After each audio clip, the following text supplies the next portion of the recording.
Morning. Right, got the Fabriano £130 for the information of new subscribers. Here's my palette. We've got cadmium yellow, raw sienna, light red, alizarin crimson, light red, ultramarine, burnt umber, Payne's grey and burnt sienna. You can buy these trays anywhere in grocery stores, big stores like Macro, or you can buy them online, but they're very cheap, but they're very good. They last a lifetime. Great palette. You've got paint available when you want. I keep it in a stay wet bag, document case like this, with a piece of toweling inside, which I spray periodically with water so that it keeps the paints moist. These are Cotsman student quality Winsor & Newton 21 millilitre tubes of paint. Lovely. They're great for general painting. I haven't got any artist quality in these. These are all student quality. They work very well. But your choice of palette, or palette meaning the colours you've got on the palette, is ultimately up to you. You make your choice. But there are one or two colours, or several colours, that I would never be without. Well, that's all of them actually. I don't use them all. You don't have to. I've got a bit of white gouache here that I use just for highlighting. Now I was thinking of doing something like a Moorland scene. So this is the cheaper student paper, Fabriano £130. It's quite good. It does things that the more expensive papers don't, and that is you can scrape out with a plastic card quite easily. But the more porous papers, the paint dries in and you can't get to it. But this is well sized. It's about a third rag, linen, I think it's linen rag, and two-thirds cellulose wood pulp. So you need plenty of water to wipe your brush, keep them nice and well. When you use a hake, this is the large Ron Ranson hake, you'll find that it holds a lot of water. And if you're not careful, you can flood your paper with a lot of colour that goes nowhere and just disappears. Also, you can tend to use too much pressure on the brush.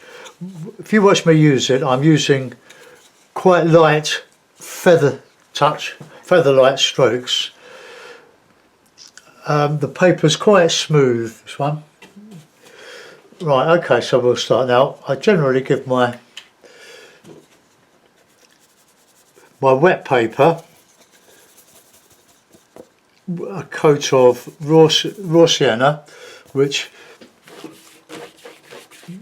will just give it a sort of a unifying warm colour underneath, killing the canvas.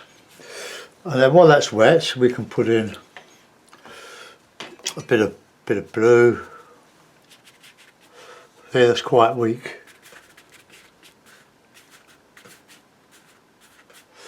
Then we'll bit of cloud, so light red. I think I'll have to put some more water on my toweling in the bag.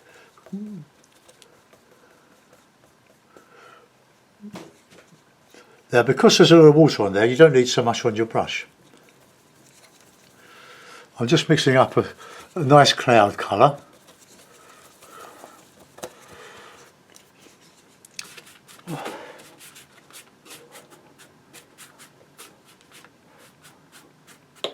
Now, quite nice bit of cloud there.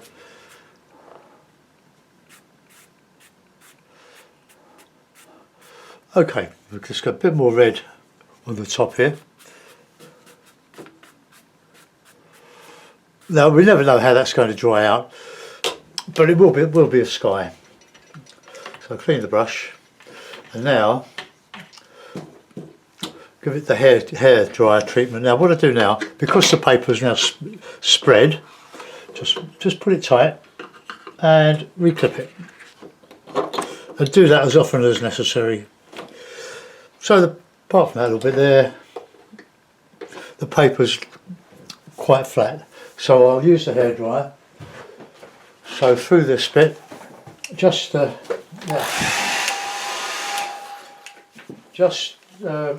sorry, I've rearranged the mat that I'm sitting on, and things are in the wrong place. Fast forward through this bit because you'll hurt your ears otherwise. Ready? Okay.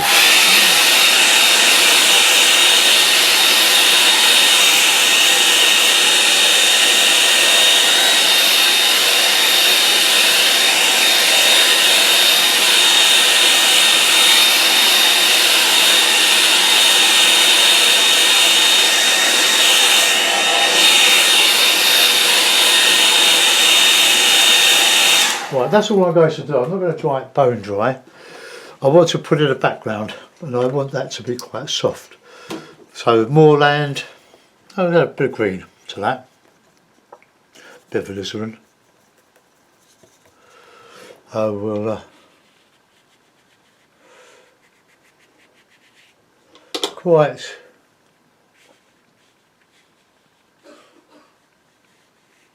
light. Then we can, as you come forward, you can warm it up a little bit with a bit of sienna maybe.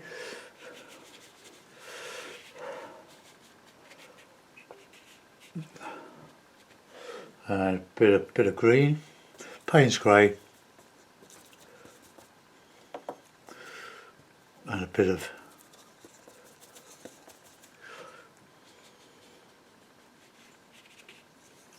with your brush splits, just pull it together, pull the hairs together and remove hairs.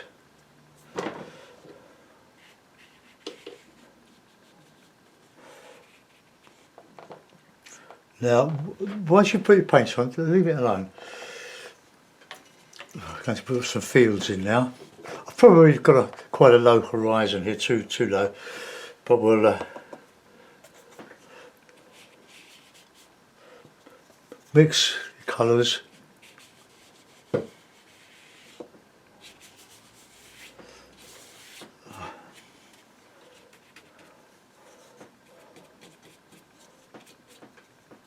Okay, now we can add to that. We can add a bit of ultramarine, bit of blue.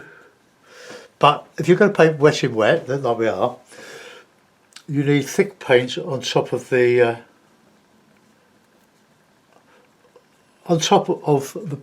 the paint. Otherwise, it'll just disappear to nothing.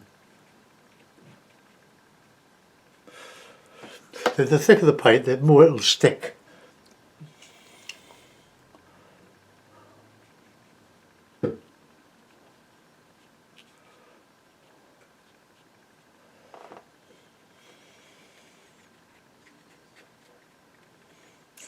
Just some impression of trees. Okay, clean the brush.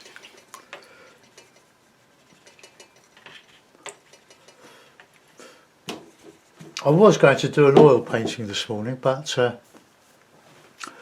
I'm waiting for a phone call to get a time to take a friend to a local hospital.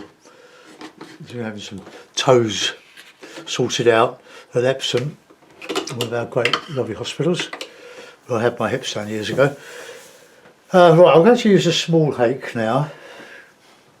I'm going to find it. So if the phone goes, I'll have to answer it. Right, now we want some blue. A touch of water. Blue, bit of that umber just to make it more grey, but thick.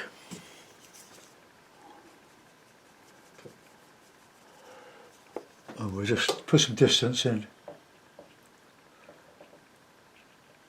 This will spread because it's just a bit too wet. So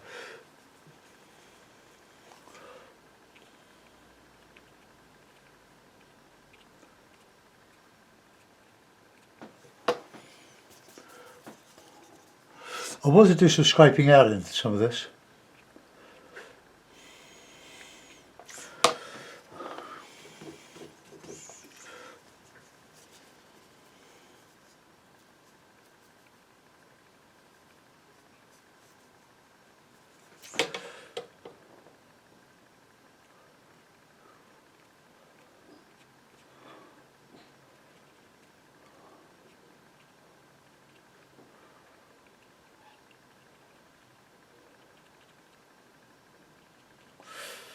In English moorland, there's a lot of farming going on. It's lovely to see, like Dartmoor. They're lovely places, wild, but they're not that wild that they're not cultivated. But because they're barren, largely void of trees, or many trees, apart from what I'm putting in hedgerows.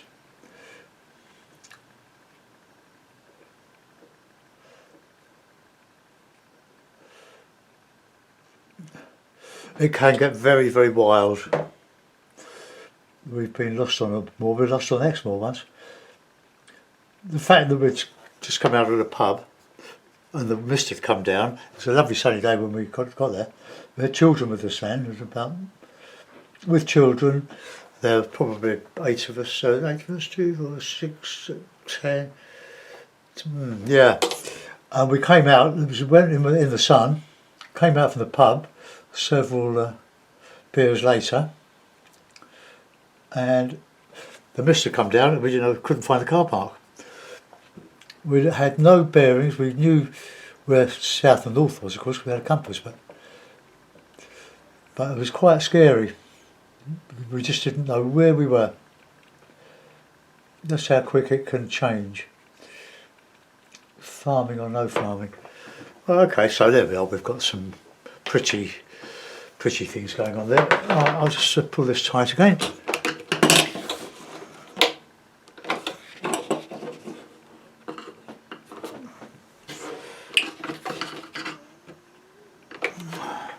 Okay, that's pretty flat. I'll put a few birds in there overhead. All right, now we've got a bit of texture in here now. So I want to put some rocks in. So we'll have a rocky colour, so a light red, Payne's grey, but not too wet. Warm, so a bit of sienna with that red, maybe a bit of blue. So that'll do.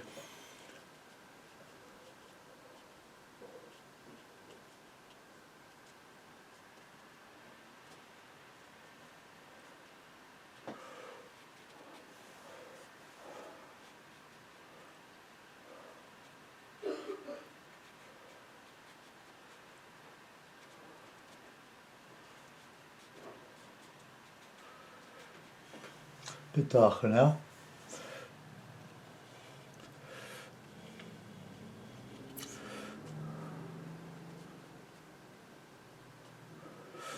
There were lots of rocks on the moors, so what we do is just get a card.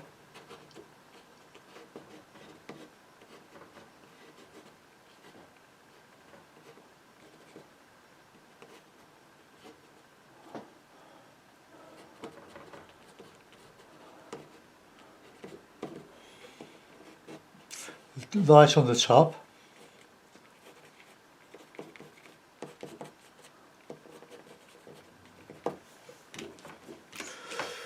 We need a bit of Payne's grey now in there. Just a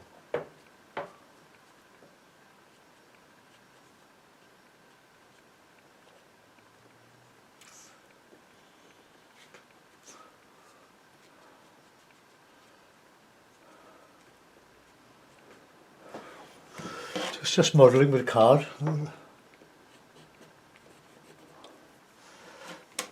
Okay. All right, now a bit of texture. Need to dry some of this.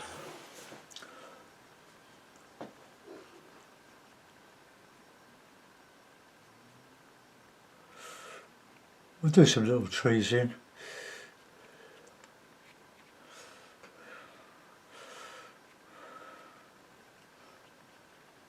well, something.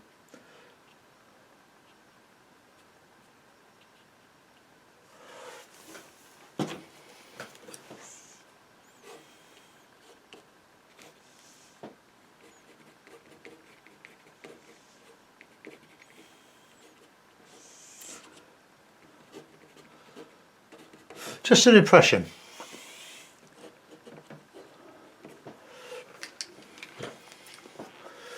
Then out of some of these we can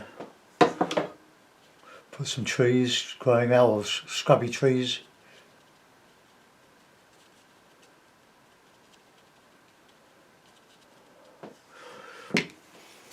Card. Now remember, this is a demonstration to show you how you can do various techniques. Right, now we'll start. So I'll give that a dry now, because I want to put some growth coming out of those rocks. So take your headphones off or fast forward. Go.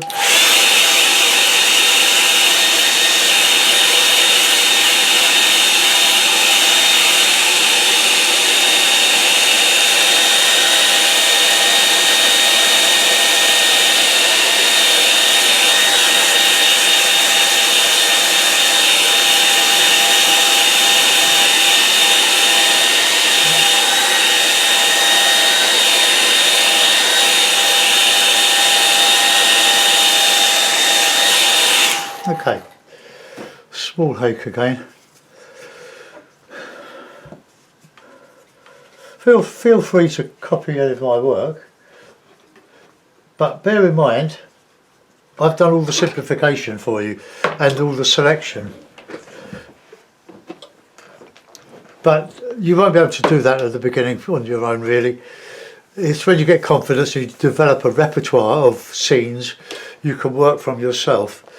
You'll realise that painting is largely about leaving out detail rather than putting it in. So let's have a bit of grassy, greeny stuff. Well, I don't know. That's more coming out from here. So let's have some autumny colours. So Payne's grey, bit of yellow, bit of burnt sienna. A lot of Payne's grey, and then I don't want to disturb that bit, but whoops.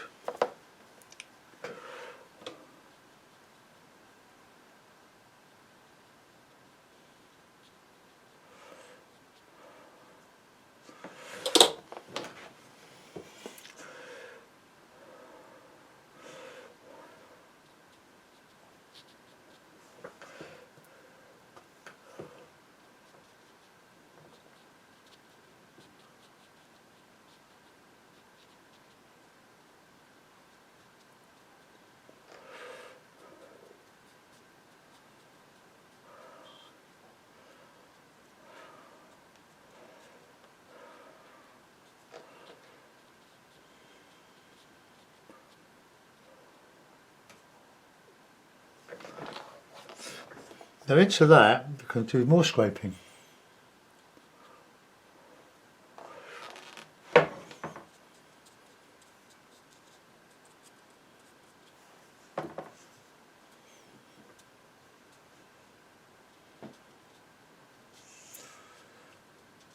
Just some ground in there.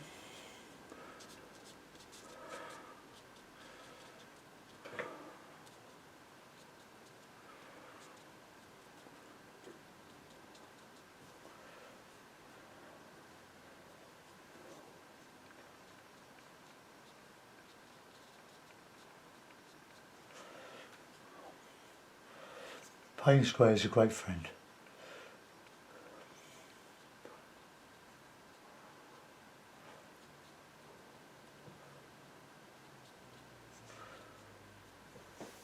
Right, good card. Now we've done the rocks, so now we want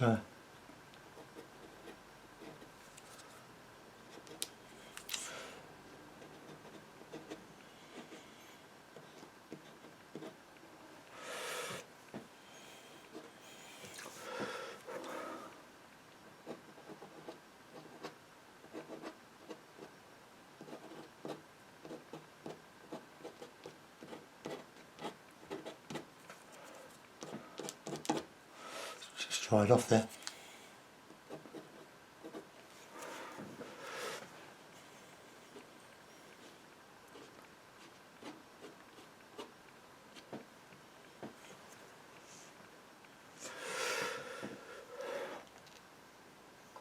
Right, okay, well that's looking okay. Don't really want to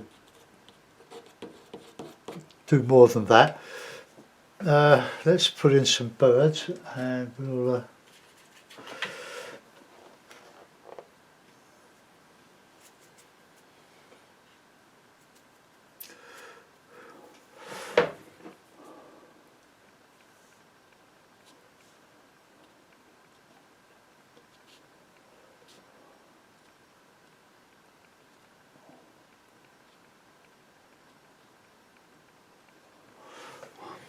now get a bit of white gouache.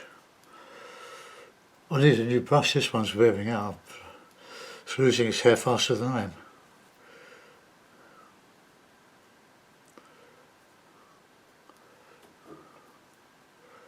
I'm just knocking up some white for birds against the darker clouds rather than put out a new bit of gouache.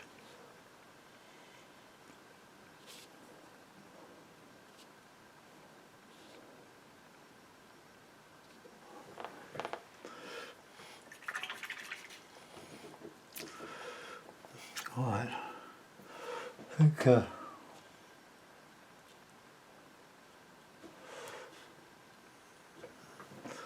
the birds just seem to link, have the impression of linking the sky with the land. Something solid in the sky as well as the landscape. I'll sign it. Well, it's okay.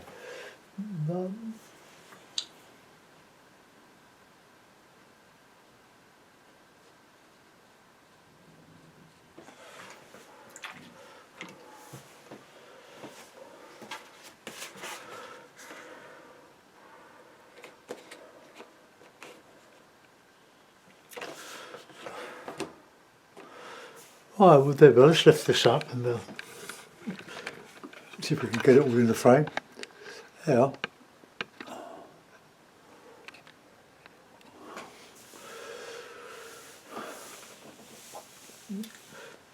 Well, let's have a check about the recession in this. We've got warm colours in the foreground, getting cooler as we go into the distance. We've got this nice distance here. I won't put any detail in that, it's not necessary. They will represent the distant hills. Well, I hope you like that one. I made it up as I went along, for better or for worse. So I hope you enjoy it. Have a go at these sort of things. Just take bits and see what happens. Any questions? Just ask on YouTube, and I'll get back to you. Thanks for watching. Bye bye.